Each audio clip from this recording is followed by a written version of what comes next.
Hello friends, welcome to the channel. सबसे पहले आप सभी को हैप्पी दिवाली मेरी और मेरे परिवार की तरफ से। ठीक है, हैप्पी दिवाली फिर से। तो चलिए हम अभी स्टार्ट करते हैं बीएसएफ एचसीएम का रीजनिंग का मॉक टेस्ट। तो चलिए शुरू करते हैं।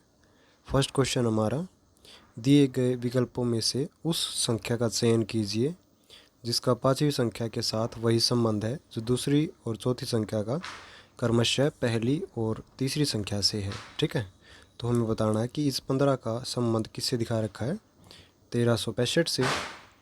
इस 27 का संबंध किससे दिखा रखा है, 2817 से। तो हमें बताना है कि 43 का संबंध किससे होगा। ठीक है, तो सबसे पहले अगर हम करके देखें इसमें, तो हम एक को सेम रख लेते हैं और 5 को सेम रख लेते हैं। ठीक है, और इन दोनों को जोड़ देते हैं 1 + 5 और इसका कर देते हैं स्क्वायर। ठीक है, सेम टू सेम हम यहाँ पे लिखेंगे। यहाँ पे आ जाएगा 1, ये हो जाएगा 5 + 1 6 36। ठीक है, और ये 5 आएगा सेम टू सेम। दूसरे में अगर हम करके देखते हैं तो 2 हमने सेम रखा, 7 हमने सेम रखा, 7 और दोनों 2 और 7 का हम कर देते हैं स्क्वायर। ठीक है, तो 2 सेम, 7 भी हमारा सेम, 7 और दोनों 9 का स्क्वायर कितना होता है, 81। ठीक है, तो ये आ गया हमारा 81 17। ये भी ऑप्शन हमारा ठीक है। तो सेम टू सेम हमें ये भी सेम करना पड़ेगा। ठीक है, तो अगर हम इसमें करते हैं तो यहाँ पे 4, यहाँ पे आ जाएगा 3, 4 3 इसमें नहीं है, 4 3 इसमें भी है, इसमें भी है और इसमें भी है, तीनों में है। अगर हम करते हैं तो 4 + 3 का होल स्क्वायर। ठीक है, तो यहाँ पे आएगा 4 × 4, ये हो जाएगा 49, 7 से 49 होता है, और यहाँ पे आ जाएगा 3। ठीक है, तो ये आ गया 4493, जो कि ऑप्शन नंबर किस में है, ऑप्शन नंबर डी के अंदर। ठीक है, नेक्स्ट क्वेश्चन है क्वेश्चन नंबर 2। उस त्रिक का चयन कीजिए जो नीचे दिए गए दो त्रिकों के समान पैटर्न का पालन करता है। दोनों त्रिक एक ही पैटर्न का पालन करते हैं। ठीक है, तो हम यहाँ पे लिख लेते हैं PYRWTU। अगर हम दूसरे में करके देखें same to same, ENGLIJ।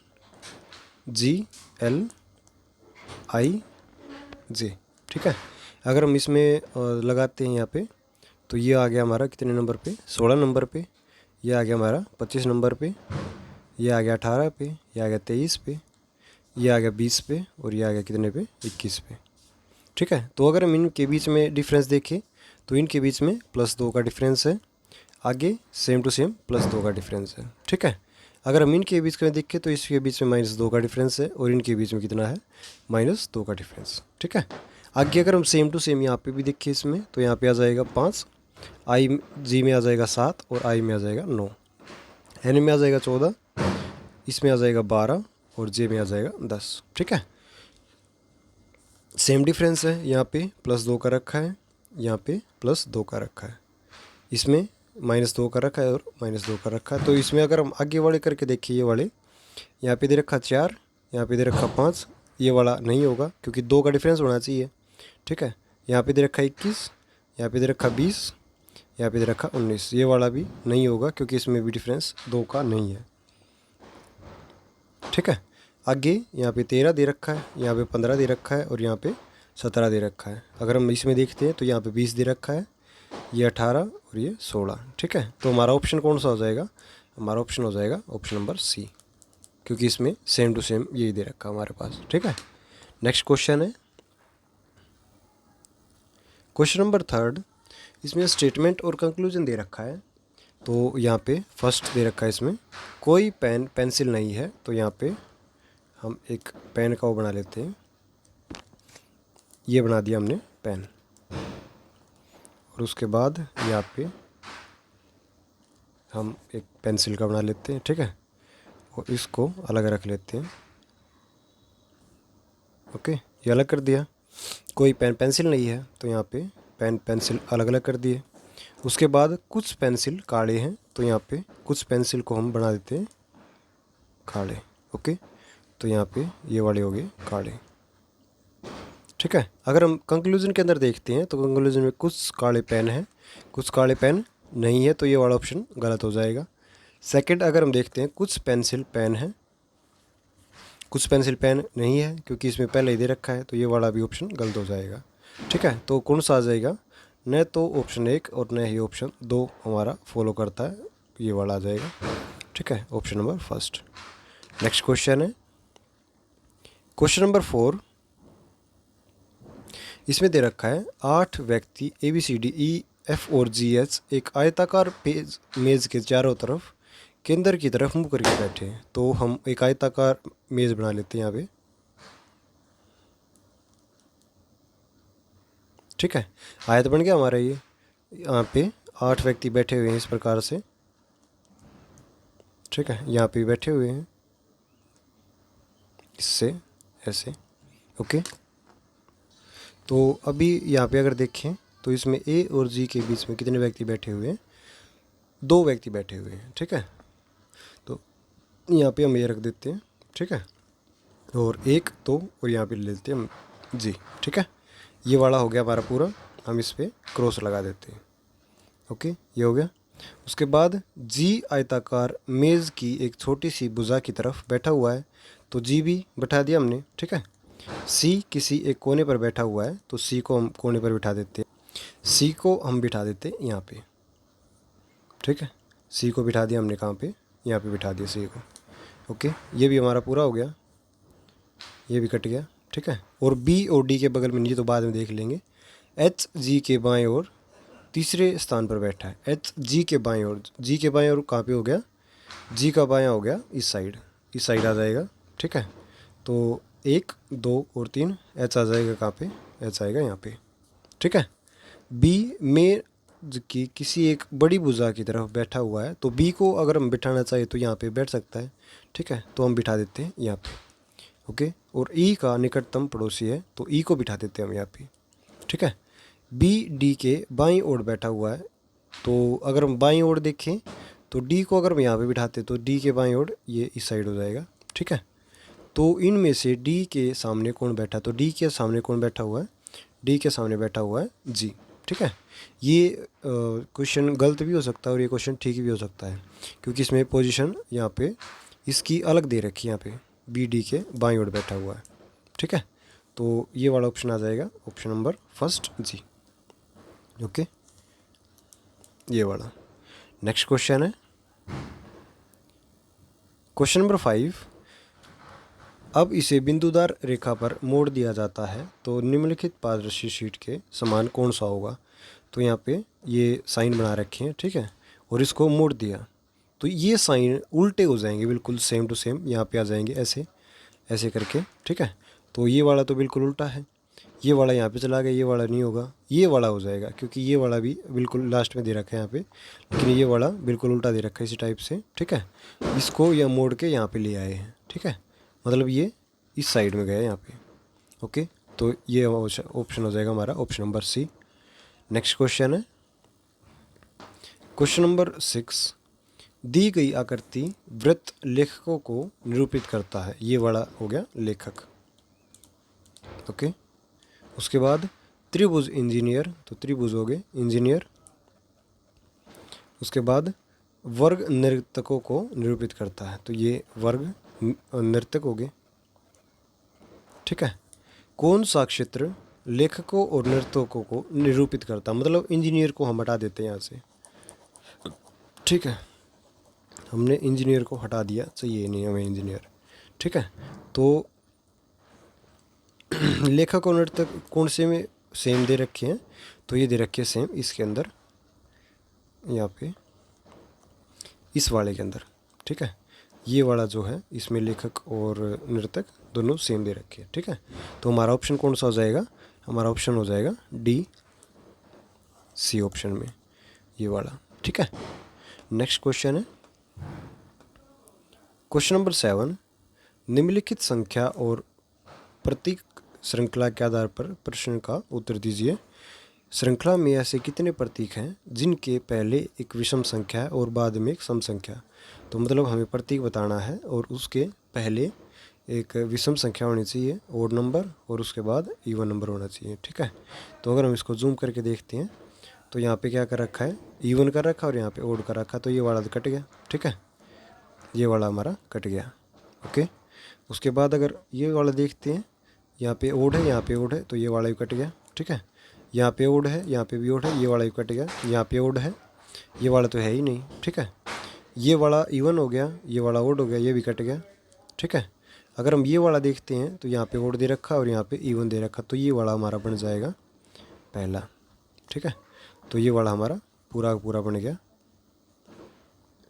Okay, उसके बाद अगर नेक्स्ट देखते हैं, नेक्स्ट है हमारा 7 और यहाँ पे ये दे रखा है, यहाँ पे सेकंड ये वाला है। ठीक है, तो ये वाला हो जाएगा हमारा 5 6। ओके, तो हमारे पास कितने बन जाएंगे, कितने प्रतीक बनेंगे, 2 प्रतीक बन गए हमारे पास। ठीक है, तो ऑप्शन नंबर आ जाएगा इसका 2। ओके, नेक्स्ट क्वेश्चन है क्वेश्चन नंबर 8। मोयेज ने एक चित्र की ओर इशारा करते हुए कहा, एक चित्र है, मोयेज है। ठीक है, वह व्यक्ति मेरी माँ की इकलौती बहू, मतलब इसकी माँ की इकलौती बहू, मतलब इसकी पत्नी होगी। ठीक है, के पुत्र, मतलब इनका पुत्र, के नाना, के नाना दे रखा है यहाँ पे, नाना का मतलब ये इसकी पत्नी का पापा। ठीक है, का एकमात्र बेटा है, मतलब ये हो जाएगा इसका भाई, पत्नी का भाई। ठीक है, यदि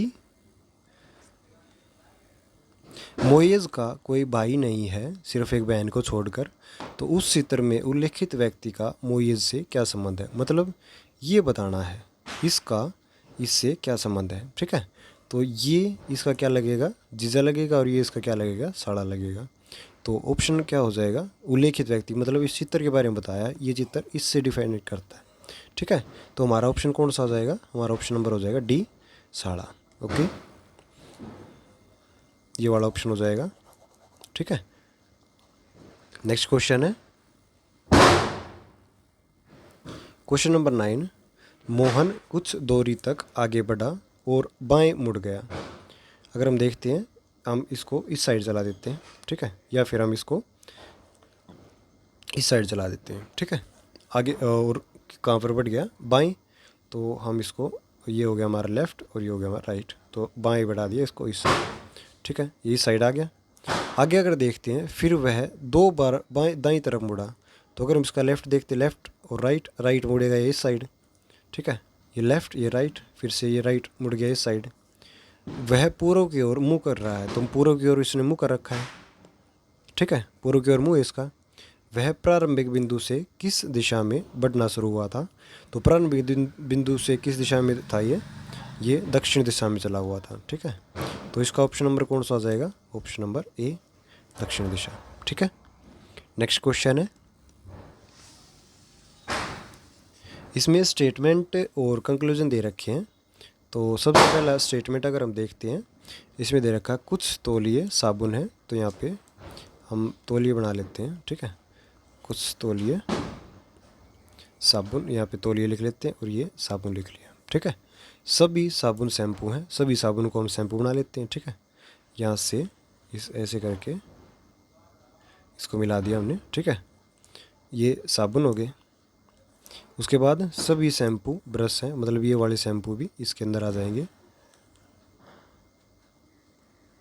ठीक है, ये आगे अगर हम इसको एक बार सेलेक्ट कर लेते हैं, इस वाले को,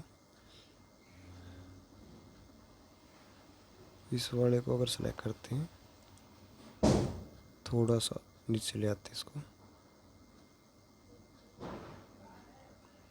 ठीक है, तो इसमें क्या बता रखा है कंक्लूजन में, निष्कर्ष सभी साबुन ब्रश हैं। इसमें एक चीज़ और लिख लेते हैं, सभी साबुन ब्रश हैं, सभी शैम्पू ब्रश, तो ये ब्रश यहाँ पे आ जाएगा। ठीक है, सभी साबुन ब्रश हैं, साबुन ब्रश, तो ये वाला ऑप्शन तो हमारा नहीं होगा, ठीक है, क्योंकि ये इसका पार्ट है, ये बाहरली साइड है। कुछ ब्रश शैम्पू हैं, कुछ ब्रश शैम्पू हो सकते हैं, ठीक है, तो ये वाला ऑप्शन हो जाएगा हमारा ठीक। तो इसका हो जाएगा केवल निष्कर्ष सेकंड अप्लाई करता है। ओके, नेक्स्ट क्वेश्चन है क्वेश्चन नंबर 11। इस प्रश्न में एक कथन के आधार पर 4 निष्कर्ष दिए गए हैं। दिए गए कथन के आधार पर पता लगाएं कि कौन सा कथन सत्य है, ठीक है। A is greater than B, C is less than D, B equal to D is greater than A, ठीक है। तो अगर हम इसमें देखते हैं तो पहले में क्या दे रखा है, ए इज़ ग्रेटर देन ई, ठीक है। तो अगर हम इसमें देखते हैं तो यह क्या दे रखा है, A is greater than B, और बी किससे बड़ा है, ई से बड़ा है। तो ए भी सेम टू सेम ई से बड़ा होगा, तो हमारा पहला ही ऑप्शन ठीक हो गया, option number A. Okay, next question है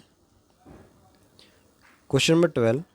दिए गए 4 अक्षर समूह में 3 किसी तरह से संगत हैं और एक असंगत है, असंगत का चयन करें। तो यहाँ पे दे रखा D G E, Q T A, H J के, डब्ल्यू जेड आई, ठीक है।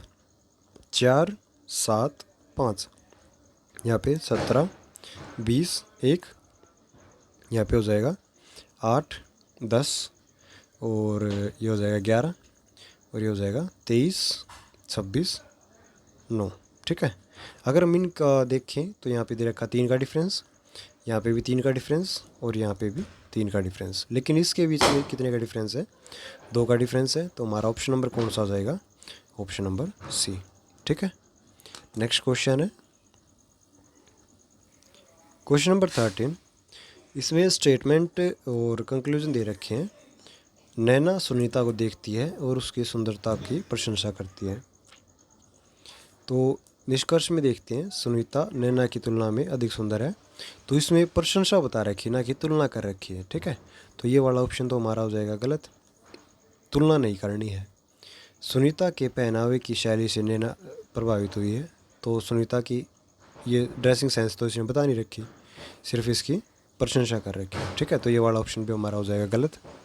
तो इसमें आ जाएगा ऑप्शन नंबर कौन सा, ऑप्शन नंबर डी, ना तो 1 ना 2 अनुसार करते हैं, ठीक है। नेक्स्ट क्वेश्चन है क्वेश्चन नंबर 14। शब्द डेकोरेटिंग में यदि प्रत्येक स्वर को अंग्रेजी वर्णमाला के अनुसार उसके ठीक बाद वाले अक्षर से बदल दिया जाता है, और व्यंजन को भी सेम टू सेम हम करेंगे, तो इस प्रकार बने अक्षर समूह में कितने स्वर होंगे। तो सबसे पहले हम लिख लेते हैं D E C O R A T I V, decorate, यहाँ पे आ जाएगा टी आई एन जी, ठीक है। डेकोरेटिंग हो गया। अगर हम इसमें देखते हैं तो ये आ जाएगा ई, ये आ जाएगा एफ, ये आ जाएगा D, O P, R S, A B, यहाँ पे T U, I J, N O, और जी एच, ठीक है। अगर हम इनमें देखें तो वावल कौन कौन सा है, ये वावल है, स्वर बताने हैं ना, ठीक है। तो ई हो गया, और उसके बाद B U S T U, ये हो गया, और एक ओ हो गया, ठीक है। तो इसके अंदर आ जाएंगे 3 स्वर हो जाएंगे हमारे पास, option number C. Okay, next question है क्वेश्चन नंबर 14। यदि एल जोड़ को बताता है, एल बताता है किसको, जोड़ को, एम बताता है माइनस को, एन बताता है डिवाइड को, और पी बताता है गुणा को, ठीक है। तो यहाँ पे 10 गुणा 2 जमा 5 घटा 5, इसका हमें बताना है कि क्या आंसर होगा, ठीक है। तो यहाँ पे आ जाएगा 20 जमा 5 घटा में 5, इससे कट गया, ठीक है। तो हमारा ऑप्शन कितना आ गया, option number D 20। Okay, next question है क्वेश्चन नंबर 16।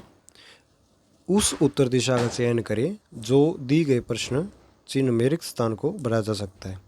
तो अगर हम पहले वाली में देखें तो पहले वाली में इसमें क्या कर रखा है, एक तो ये खड़ी वाली लाइन दे रखी है, एक ये लेटी हुई लाइन दे रखी है, ठीक है, भरी हुई ऊपरली, ये साइड वाला भरा हुआ है, एक ऊपर भरा हुआ है, एक खाली है, ठीक है। सेकंड वाले में देखें तो एक खाली है, एक साइड वाला भरा हुआ है, एक ऊपर वाला भरा हुआ है, ठीक है। इसमें क्या कर रखा है, तीसरे में एक ऊपर वाला भरा हुआ है, एक खाली है, और तीसरे में क्या आ जाएगा, तीसरे में आ जाएगा साइड में पड़ा हुआ खाली इस प्रकार से, और ये ऐसे भरा हुआ आएगा। ठीक है, तो ऑप्शन नंबर कौन सा हो जाएगा, ऑप्शन नंबर हो जाएगा इसमें डी वाला। ठीक है, नेक्स्ट क्वेश्चन है क्वेश्चन नंबर 17। विषम आकृति का हमें चयन करना है, तो इसमें से विषम आकृति कौन सी है ये हमें बताना है। ठीक है, तो विषम आकृति इसमें कौन सी होगी, ऑप्शन नंबर आ जाएगा सी, क्योंकि ये भी हमारी क्या है 2D शेप है, ये भी हमारी क्या है 2D शेप है, और ये भी हमारी क्या है 2D शेप है, लेकिन जो हमारा क्यूब है वो हमारा क्या है एक 3D शेप है। ठीक है, तो हमारा ऑप्शन नंबर कौन सा हो जाएगा, option number C. Okay, next question है क्वेश्चन नंबर 18। दी गई आकृति की दर्पण छवि हमें बतानी है कि मिरर इमेज क्या होगी इसकी। ठीक है, तो मिरर इमेज अगर हम देखते हैं तो ये वाली इमेज बिल्कुल इस साइड आ जाएगी इस प्रकार से। ठीक है, और यहाँ पे ये हो जाएगा इस प्रकार, तो ऑप्शन नंबर कौन सा हो जाएगा, ये तो उल्टा कर रखा है, ये वाला नहीं होगा, ये साइड ले आया, ये वाला नहीं होगा, ये नहीं होगा, डी वाला ऑप्शन हो जाएगा हमारा। ठीक है, ये वाला ऑप्शन हो जाएगा। नेक्स्ट क्वेश्चन है क्वेश्चन नंबर 19। आकृति ज्ञात कीजिए जो अन्य 3 से भिन्न है। ठीक है, तो अगर हम देखते हैं अगर इस आकृति में यहाँ पे 3 ये बॉक्स दे रखे हैं सभी में, 1 1 2 3, इसमें भी 3 बॉक्स दे रखे हैं, 1 2 3 4, इसमें 4 बॉक्स दे रखे हैं, 1 2 3, इसमें 3 बॉक्स दे रखे हैं। तो हमारा ऑप्शन कौन सा आ जाएगा, ऑप्शन नंबर सी, क्योंकि इसमें 4 बॉक्स दे रखे हैं। ठीक है, तो ऑप्शन नंबर सी आ जाएगा। नेक्स्ट क्वेश्चन है क्वेश्चन नंबर 20। धातु का इनमें से किस विकल्प के साथ वही संबंध है जो ऑमलेट का अंडे से है, मतलब अंडे से ऑमलेट बनती है। ठीक है, तो हमें बताना है कि धातु किस चीज़ से बनती है, तो धातु बनती है अयस्क से और। ठीक है, तो ऑप्शन नंबर हो जाएगा हमारा ए।